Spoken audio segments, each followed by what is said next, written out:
Okay, welcome back everybody. Tea and coffee is being served throughout, so in case anybody wants to step out for tea and coffee, please feel free to do that. We are not having a dedicated break just because we want to stick to the schedule.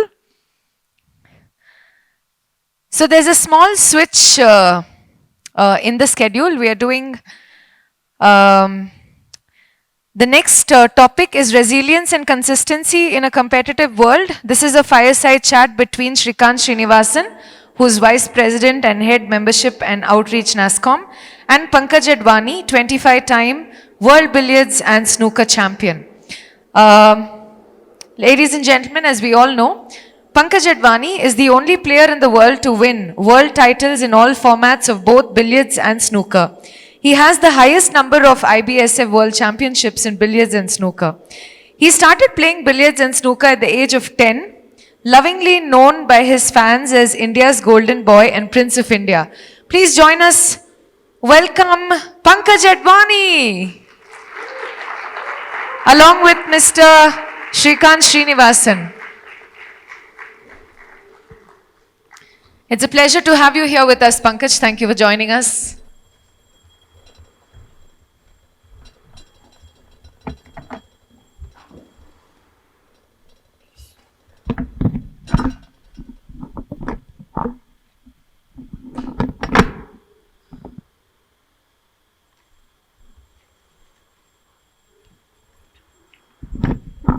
Good evening, everyone.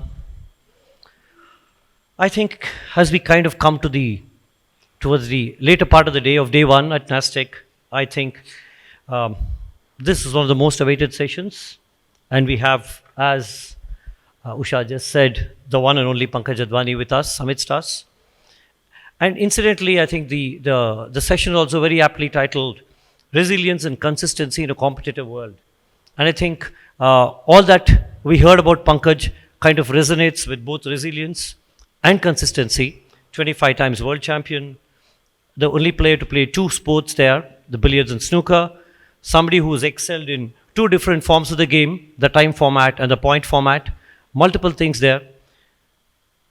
What I must also add to his introduction, which was done now, is that in recognition of his achievements, he's also the recipient. The Government of India has bestowed on him several awards, including the Arjuna Award in 2004, the Major Gyanchand Khel Ratna Award in 2006, the Padma Shri in 2009, and the Padma Bhushan in 2018. So with that, thank you. That was good. Thank you. Now let's probably talk to Pankaj and learn more about him and how does he approach the sport. So Pankaj, maybe we could start with how do you prepare yourself for a game like this, and what goes on in the mind of Pankaj Advani when he represents India on the big stage? First of all, good evening, everyone. Thank you for that lovely introduction. I know it's been a long day for all of you, so I'll try and keep the answers crisp and try and be a little interesting because, the attention spans are only that limited these days. But yeah, when I'm preparing for a tournament, I go through mixed emotions. I feel excitement and nervousness at the same time, and I think that's a good space to be in because only when you're nervous are you really on your toes, but not too nervous as well. And the excitement then takes care of that because you're looking forward to representing your country on the big stage. So it could be even a presentation, it could be a huge task that you have to do, anything important in life. You must look forward to it. If you dread it and if you sort of go into your shell, you're not really out there expressing yourself and showing up physically and mentally, which brings me to the point of preparation. I think preparation is not only just preparing for something a day or two before or a week before. It's all encompassing in the sense that it's physical, it's mental, it's tactical, and it's technical as well. Wow. Okay. So, in terms of sport, physically, you obviously want to get in good shape. You want to exercise. You want to eat the right things. You want to get sufficient sleep and rest. Yes. But also, not overwork yourself. You want to do the right amount of practice and then maybe ease off the last few days. mental is probably the most important factor. Yes. What kind of space you are in at that time. Are you at peace with yourself? Do you really love yourself? Do you hate yourself at that time? I mean, we can be very harsh on ourselves at times when we sort of, when we're judging ourselves, or by the standards that we've set. Yeah. And sometimes, invariably they're not fulfilled. So tactical and technical, of course, because there is a lot of strategy involved in whatever we do, Yes. especially when it's got to do with things related to the mind, or even technology for that matter. How do I approach something? Should I go more positive? Should I go a little defensive?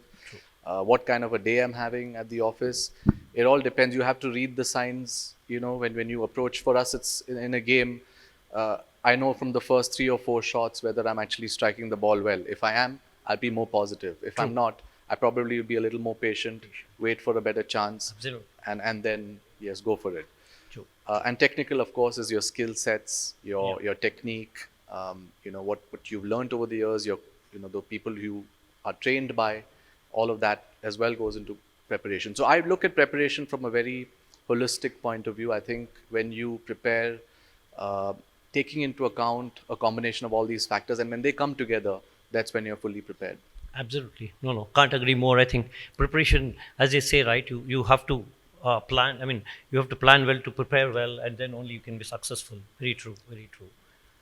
So let probably, moving away from this to look at something like, this is a game of one person at a time. It's not a sport where it's not a cricket or a hockey where you have 11 players, and there is a scope of not performing optimally on that particular day, because even if one does not perform optimally in that particular day, I think you can still sail through in such a sport, in a team sport. But in a sport like this, it's you yourself there all the time, and you have to handle all the pressure, all the expectation of the self, expectation of the people around you, the nation, and so on. So how do you kind of, and I can kind of, many people here from the tech industry will also resonate with this, because many times we work on very tight timelines. We work on diverse kind of workforces, skill sets. We need to bring people of various kinds together and still have to deliver within a time frame. So Something like that. You've touched on two very important topics, Shrikant. I think one is team dynamics, teamwork, and the other is pressure and expectations.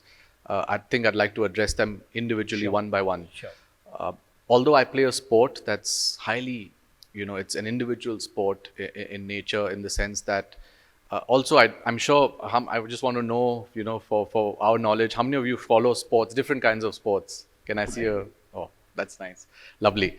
So I'm sure you know that probably billiards and snooker and golf are the only two sports where you set a stationary ball in motion. Yes. And you don't really react to anything, because if it's hockey or cricket, there's a ball coming to you at speed and pace. Yes. Or it's coming at a particular angle or direction, or somebody is doing something to it to fool you, or try to get the better of you. So you need, so in those kind of sports, you need reflexes, you need hand-eye coordination. You need to react very quickly. Your reflexes are put to test.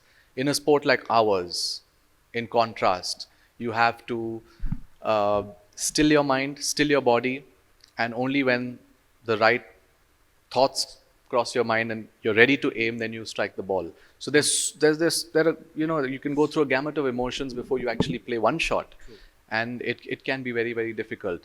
But the difference I found between individual sports and team sports or team activities is that when you're doing it individually, you take the blame for a loss, complete responsibility, but you also take the entire limelight when you win. It's only you. However, in team dynamics, it's very tricky, because there are times when a group of people are doing really well, or there's just one person who's shining, and sometimes the others are lagging behind. They're not able to keep up. So what do? So here's what I think teams should should ideally work on certain principles. One, if there is one person performing extremely well, that person should lead by example, and also not get affected by the poor performance of the rest and the teammates. What will happen is that you're actually trying to lift the spirits of the others.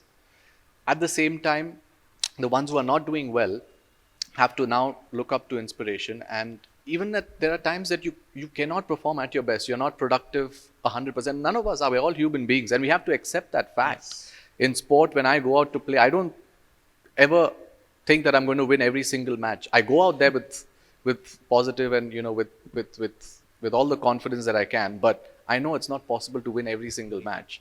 So you've got to be prepared for any outcome. Having said that, I also feel like the second point that I wanted to talk about is seniority. And I think very often we see in teams, there's one person who's trying to throw their weight around because they're senior compared to the others. It could be a captain, it could be a team leader. I'm sure you've experienced that at some part of your careers. Now that's not good, because in teams you need to have zero ego.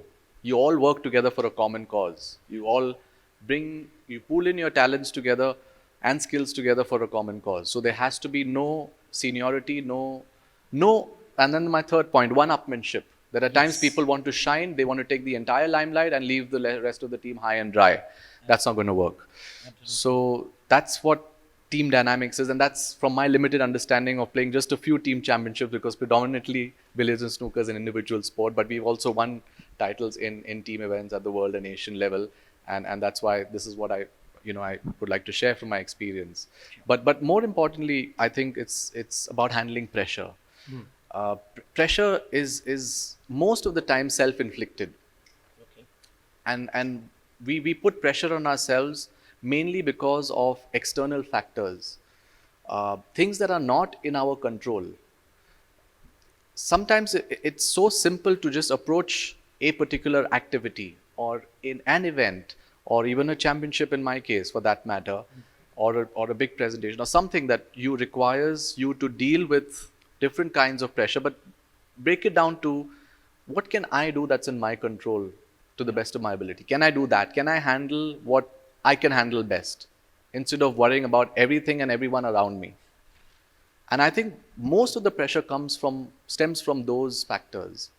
So to handle pressure, anxiety and stress, I know this sounds very cliched, but we have to learn to let go.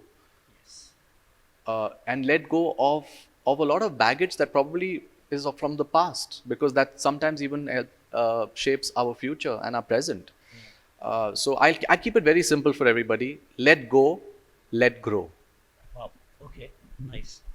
Sure. No. We take this. Good.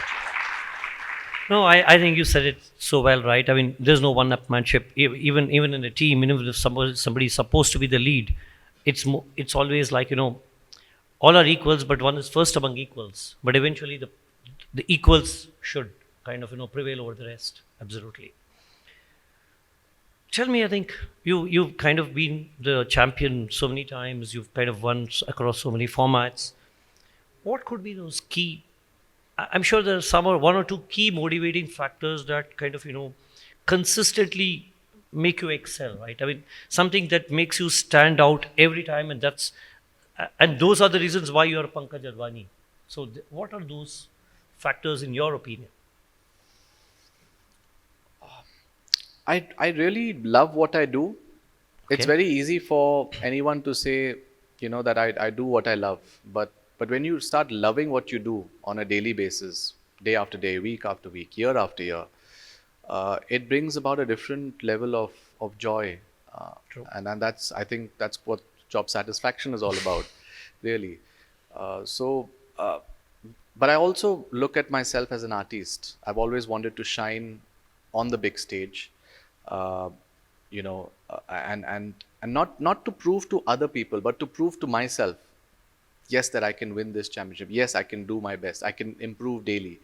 But more than all of this, more than the statistics, the awards, the rewards, the recognition, the prize money, whatever, the trophies, all of that, it's about human excellence.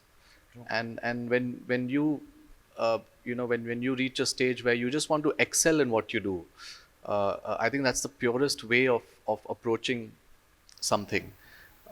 So for me, that has really motivated me to continuously improve, evolve, not only in my professional sphere but also as a person, because there is a lot of similarities between sport and life. Sport teaches us so many lessons that even life teaches us, and we can use the lessons that we learn in sport and also implement them in life in general. So the fact that I'm constantly trying to evolve as an athlete and as a human being is really what motivates me. Absolutely. And I think sport, win and loss in sport is a great teacher in life. Absolutely. Good.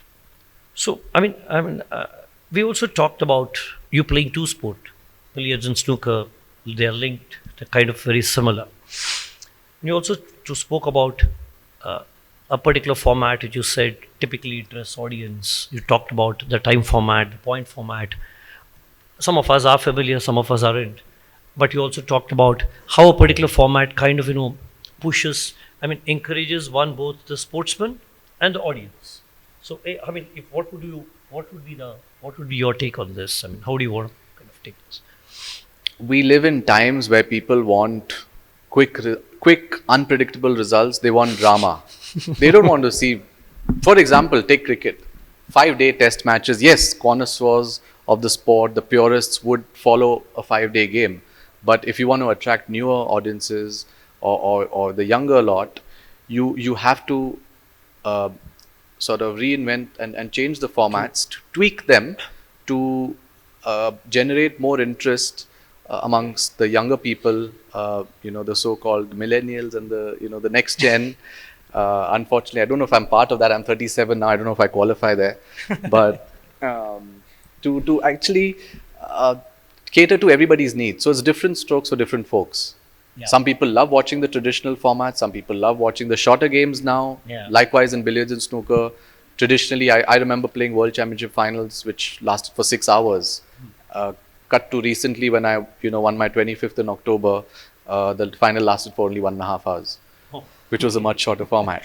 So I think it's just moving with the times, and we all need to move with the times. We need to adapt. In fact, I just wanted to, I know there is a paucity of time, but I would like to share something about, I'm sure all of you have heard about Kodak, right? Kodak cameras and film rolls. And they were the leaders in producing film rolls.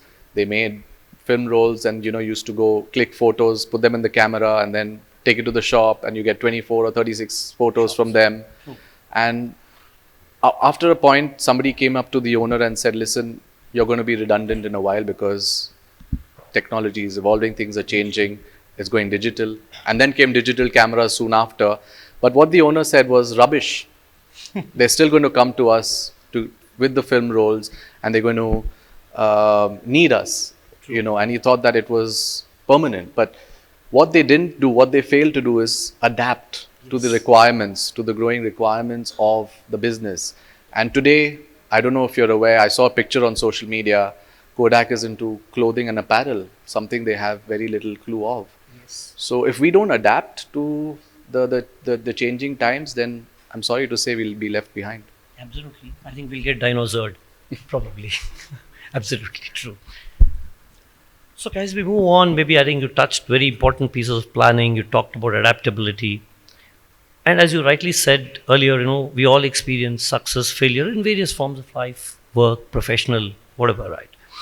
And I think this good old adage about failure is a stepping stone to success. And so, in fact, I also wanted to kind of, if you permit, quote this. I think you said this recently after your Bengal Premier League in Calcutta. It was in the press when you said, uneasy lies the head that wears the crown, but the crown is never guaranteed. And you said, I do keep a track of every title that means a lot to me, and because I've worked hard for it.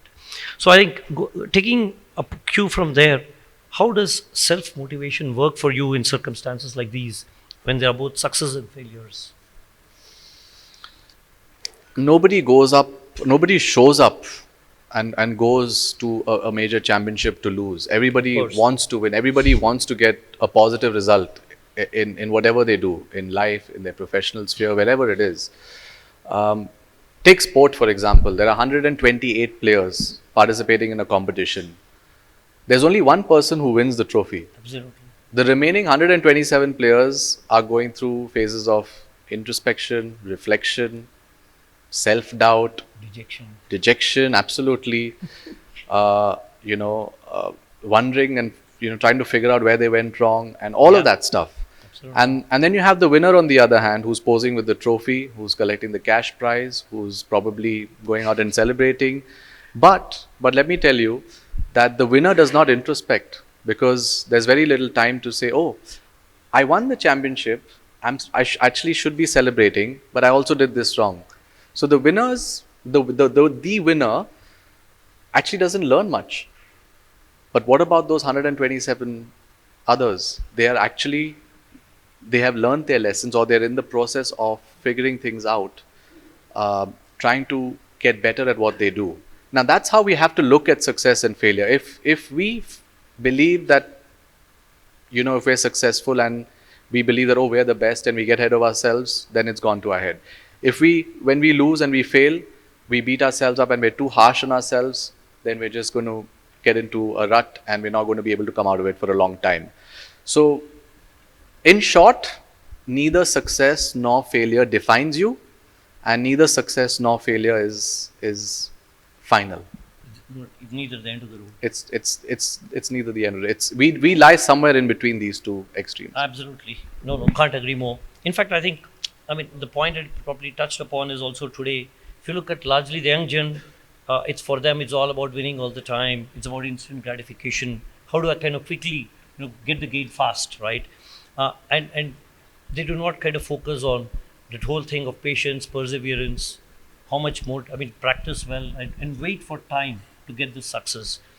If you look at even the technology industry, largely with its own share of demands, challenges that we have, people end up working across geographies, across time zones.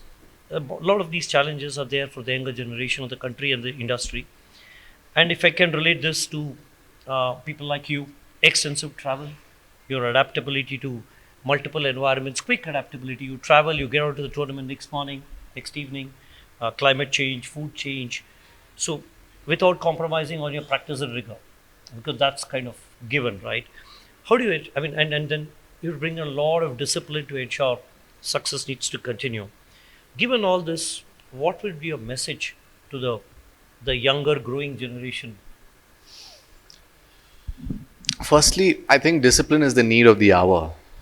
Yes, we have time to do other things, when we're free. But and I'm not saying discipline in terms of, oh, I need to eat at this particular time, at this minute, this second. Not that discipline. I'm talking about discipline of the mind. Mm-hmm. To indulge in those things that will bring out our best. To stay away from those things that will not bring out our best. It's like something very small. So we're talking about gratification over here. Yeah. I love ice cream, right? But I know that it interferes with my throat and it causes me problems with my throat whenever I have ice cream during a tournament, and I've suffered it twice during the course of my career.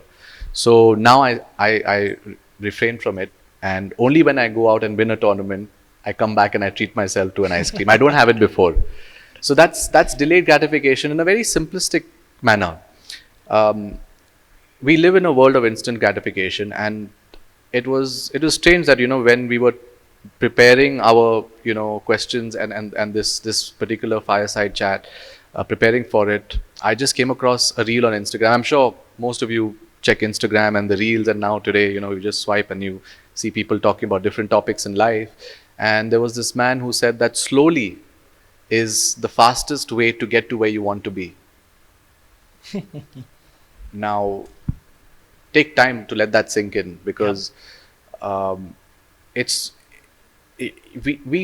want things. Yes, we aspire to be great. We want everything, but we can't have them overnight. Yes, things just absolutely do not work that way. If you're a long-term player, you have to wait until your time comes, work hard towards it, set short-term goals, and eventually, step by step, you will get there.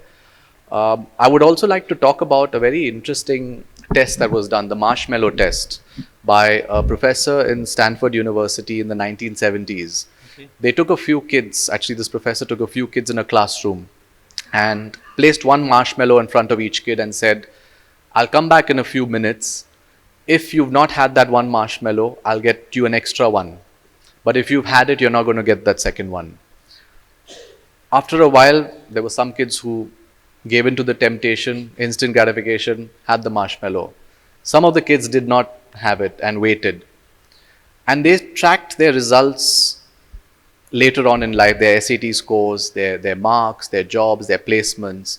And they found that those who had waited for that second marshmallow, delayed gratification, ended up doing much better in life than those who gave in to the temptation and were gratified instantly. So, But seriously, I think that's a great example. I mean, patience pays. Absolutely. Good. We're almost probably got a minute and a half now. Maybe we'll do a quick rapid fire. If Sure. you're okay with that. What has been your best game so far? in 2003, when I went to China for my first IBSF World Snooker Championship, I went there as a nobody. Was not expected to do anything. There were tens and tens of better players than me. There were, I think, more than 100 players in the championship, which is a huge number for our sport, and over 40 countries. And I started off quite slowly. You know, I lost a couple of matches in the round robin stage. Fortunately, I had chances to come back, and I just managed to qualify by the skin of my teeth. And in the knockouts, I was almost out. And just a slice of luck, really. You know, sometimes I call it divine intervention, changed the complexion of my event completely. And from there, I went on to reach the finals. Ended up playing a Pakistani player in the finals, which happened to be on Diwali, October 25th, 2003. And I won the world title for the first time in China.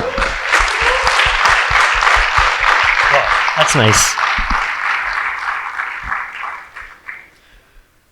Okay, if you weren't taken to this sport, what would you have been? If you hadn't taken to this sport, what would you have been? Since it's rapid fire, I think my first answer was very long, so I'm going to go short on this one. I wanted to become a pilot and travel the world, but I got to do it through my sport. Wow, great. That's a good one. And the last one, just two adjectives that describe you. Decisive Wow. and astute. Wow, great. Decisive and astute. Thank you. Great. Well, thank you, Pankaj. I think this was really, really great chatting with you. I think lots of interesting inputs for all of us, not just young generation, everybody, professional life, personal life, patience, perseverance, planning, adaptability, decision making, being disciplined. Wow, I mean, lots of lessons. Thank you very much for joining us, Pankaj. Thank you so much. In fact, before we sign off, I know there's, due to lack of time and the schedule going a little awry, I just wanted to share one last thing. I was asked, in fact, just before this chat, how do you handle pressure? And of course, while all of what we have spoken about is very theoretical, I wanted to share something on a practical level. So I would like all of you to do it with me, please. It's a very simple exercise. Can you just take a deep breath? I'll do it with you.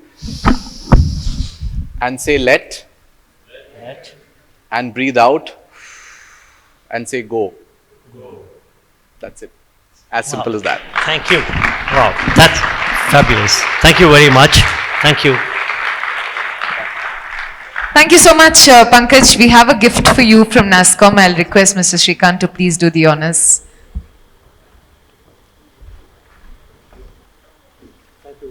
Thank you for joining us.